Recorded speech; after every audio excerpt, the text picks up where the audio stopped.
Olá, alunos! Voltamos com a resolução de mais uma questão de informática. Agora vamos falar de uma questão sobre segurança e sobre navegação na internet. Para utilizar a internet de forma segura, um colaborador da Eletrosul deve, letra A, habilitar as opções que permitem abrir ou executar automaticamente arquivos ou programas anexados às mensagens. Não, é o contrário disso. Para manter o sistema mais seguro, principalmente em relação ao acesso às mensagens de e-mail, o usuário não pode permitir que os anexos que venham com essas mensagens de e-mail sejam executados automaticamente. E por que não? Porque se esse anexo tiver um vírus de computador e o anexo for executado automaticamente, ele pode executar o vírus também. Então, quando ele diz na letra A, habilitar as opções que permitem abrir ou executar automaticamente arquivos ou programas anexados às mensagens, não, isso não é uma atitude de segurança. Uma atitude de segurança é justamente o contrário.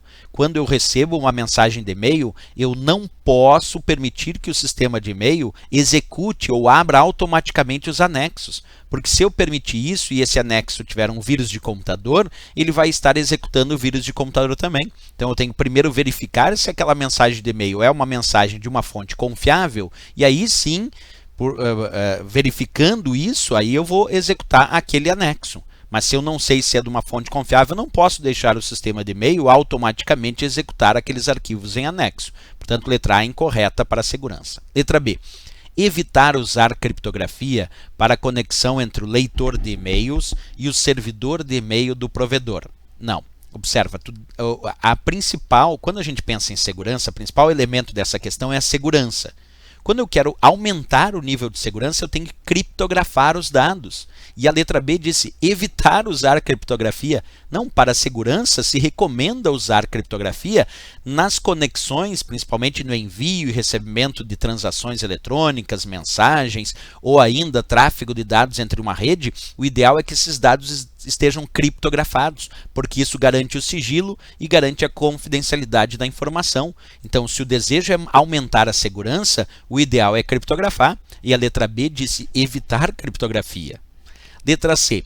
Configurar opções de recuperação de senha fornecendo o endereço de e-mail corporativo e nunca fornecer o seu número de telefone celular. Observa que interessante a letra C. Disse que é um elemento de segurança configurar opções de recuperação de senha fornecendo o endereço de e-mail corporativo e nunca fornecer o seu número de telefone celular.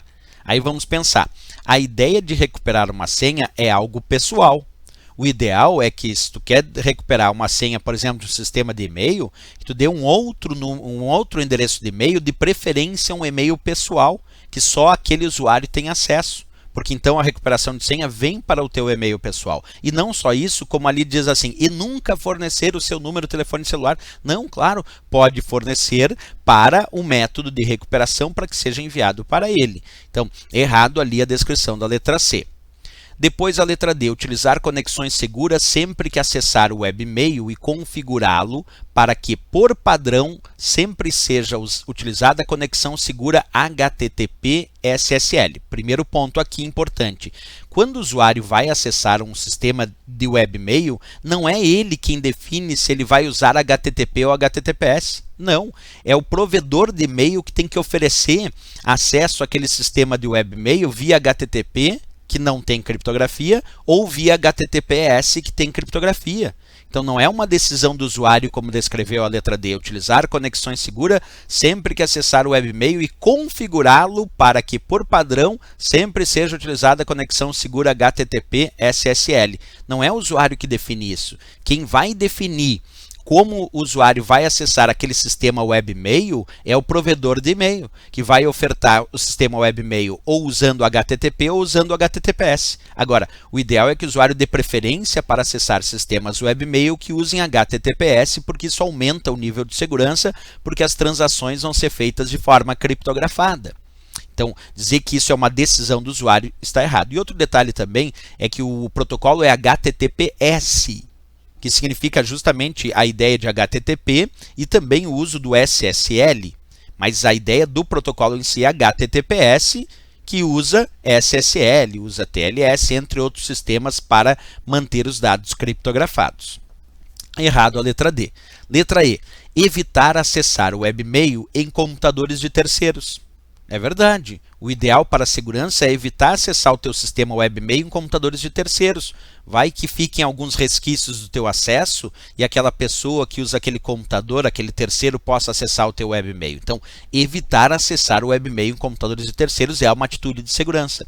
Depois a letra E continua. E, caso seja realmente necessário, ativar o modo de navegação anônima. Correto, porque quando a gente acessa com o modo de navegação anônima dos navegadores, como o caso do Google Chrome, ou a navegação in private do Internet Explorer, ou a navegação privativa do Mozilla Firefox, quer dizer, acessar de forma privativa ou com a navegação anônima, é acessar aquela página da web sem que fiquem armazenados naquele computador informações como o histórico, sem que fiquem armazenados cookies indicando aquele acesso, sem que fiquem armazenadas informações como nomes de usuário e senha para serem completados automaticamente.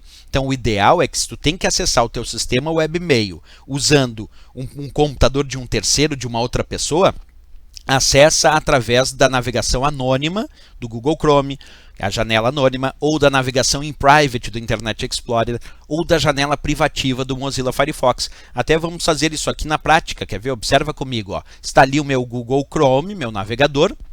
Vou clicar no botão que me permite personalizar e controlar o Google Chrome, que são esse menu que se abre com várias opções, e uma das opções é nova janela anônima, da tecla de atalho Ctrl+Shift+N. Quando o usuário clica em nova janela anônima, percebe que surge uma outra janela, que é a janela anônima, e o próprio Google Chrome diz o seguinte: você entrou no modo de navegação anônima. Quando você está no modo invisível, as páginas que você visita não aparecem no seu histórico de navegação, nem armazenam arquivos cookies.